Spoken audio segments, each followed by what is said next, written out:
Olá a quem está assistindo. Meu nome é Arthur Andrade. Eu estou aqui hoje para apresentar um trabalho de inovações tecnológicas na construção civil. O assunto de hoje são os nanotubos de carbono, as suas aplicações e as propriedades. Vou iniciar aqui a compartilhar a tela.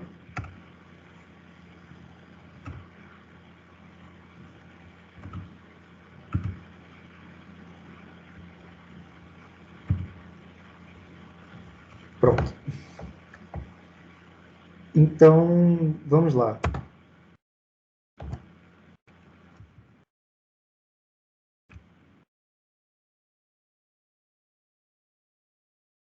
O que é a nanotecnologia, né?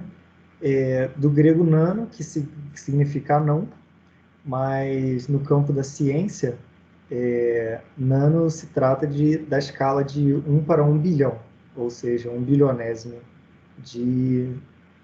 por parte, né?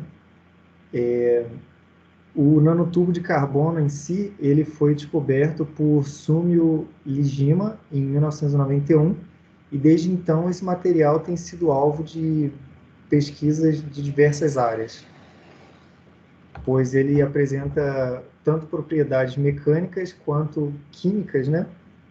E elétricas muito importantes para qualquer tipo de aplicação nos dias de hoje. Então, o que é o nanotubo de carbono? De uma forma mais básica, ela é uma forma molecular do carbono, né? Que tem essa forma, para ajudar a imaginar, é só pensar numa folha de papel enrolada, né? É um tubo mesmo. Esse tubo teria a espessura de um átomo só, né? A espessura de um carbono, no caso. E, para se ter uma ideia, ele seria 100 mil vezes mais fino do que um fio de cabelo, né? Que seria a espessura aí desse material. O formato desse nanotubo de carbono pode ser expresso em uma parede única, né? O tubo tendo uma parede única ou várias paredes. Inclusive, isso define algumas das propriedades desse material. Se ele é condutor, semicondutor, incluindo outras propriedades. São cilindros, no caso das paredes múltiplas, eles são cilindros enrolados de maneira concêntrica, né? Ou seja, eles têm o mesmo centro, sendo tubos cada vez menores, contidos cada um dentro do outro. E, como eu já disse, essas paredes elas determinam algumas das propriedades do nanotubo de carbono.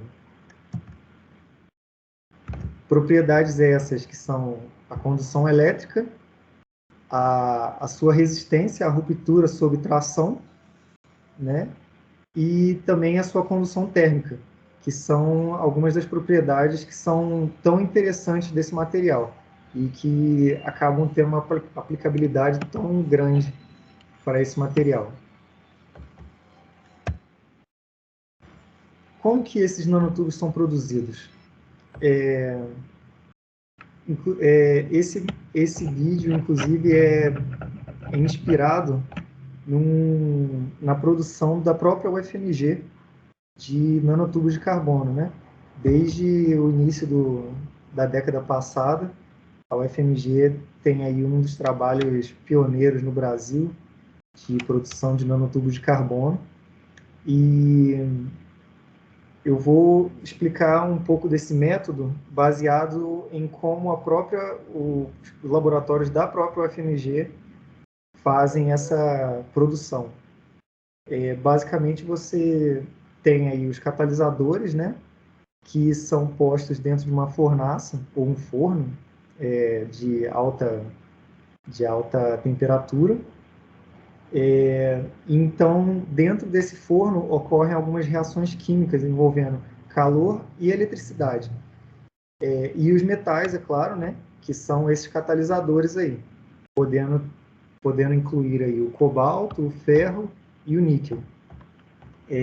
Então, como eu estava dizendo, pega-se esses catalisadores, põe-se no forno e então se entra com o gás, que no caso da UFMG, se eu não me engano, era o etanol, ou, desculpa, agora não me vem à cabeça algum gás parecido, né? Derivado aí do, do álcool. E dentro dessa fornaça ocorrem a quebra dos hidrocarbonetos, liberando assim o carbono, né? Que ele é capturado e após certa saturação dele, são expelidos o carbono na forma do tubo. Ou seja, é uma reação química, como dito antes, envolvendo aí o calor e a eletricidade. E que o material produzido é esse pó preto, como se pode observar na imagem, que se assemelha muito a, como se diz? Um pó preto normal mesmo, mas que em estrutura microscópica, né, pode ser notado com esse formato de tubo. Inclusive, esse formato nano, de parte de 1 bilhão, ele não pode ser visto nem com microscópios normais. Ele precisa aí de microscópios especializados para conseguir ver numa escala tão pequena, para conseguir enxergar esse formato de tubo, né, que é formado. Então, por que esse material é tão importante? Pelas aplicações dele, que quando se pergunta quais são, pode-se responder essa pergunta com infinitas, pois a cada dia que se passa se descobre aí uma aplicação nova para esse material.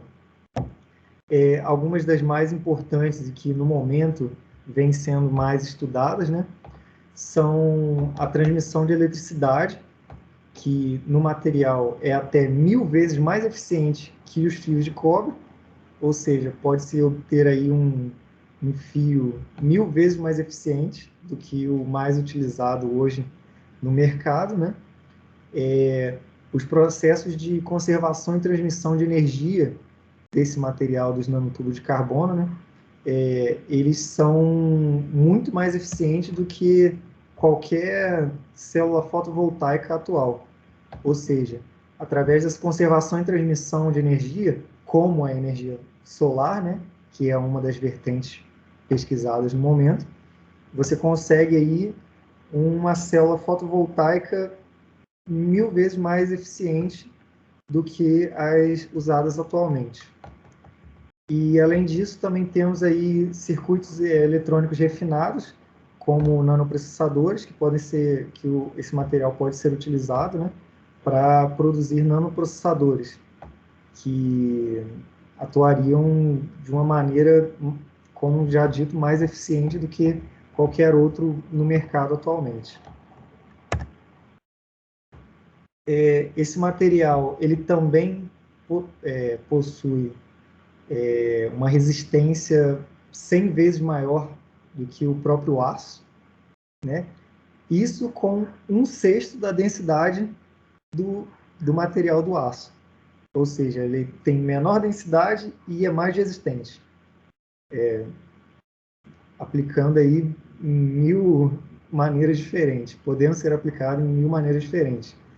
Como na fuselagem de aviões, carros, foguetes e até ônibus espaciais, que são alguns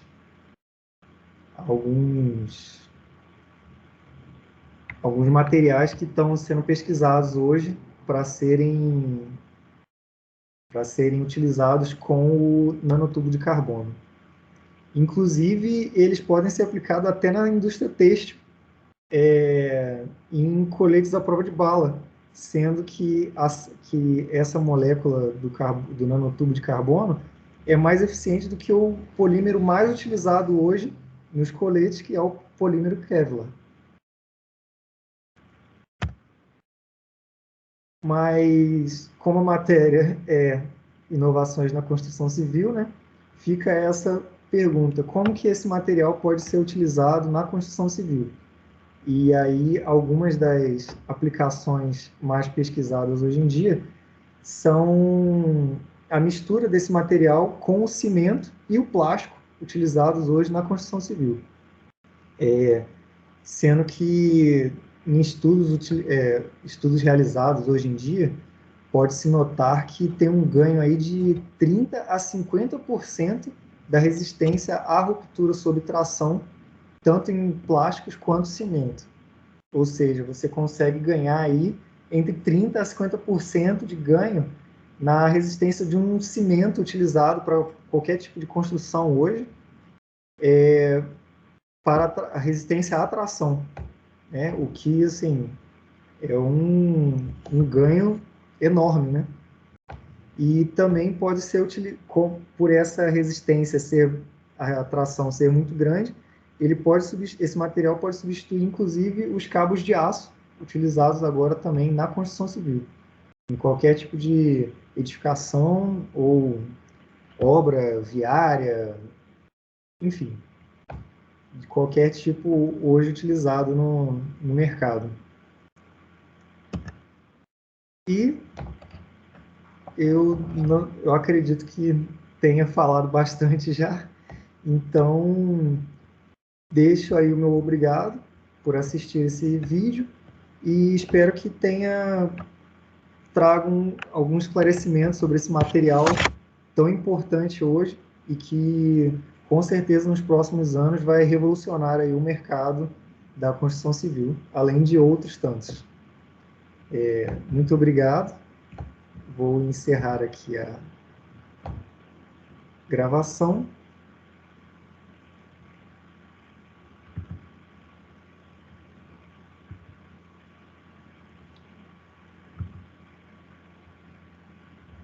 Até logo.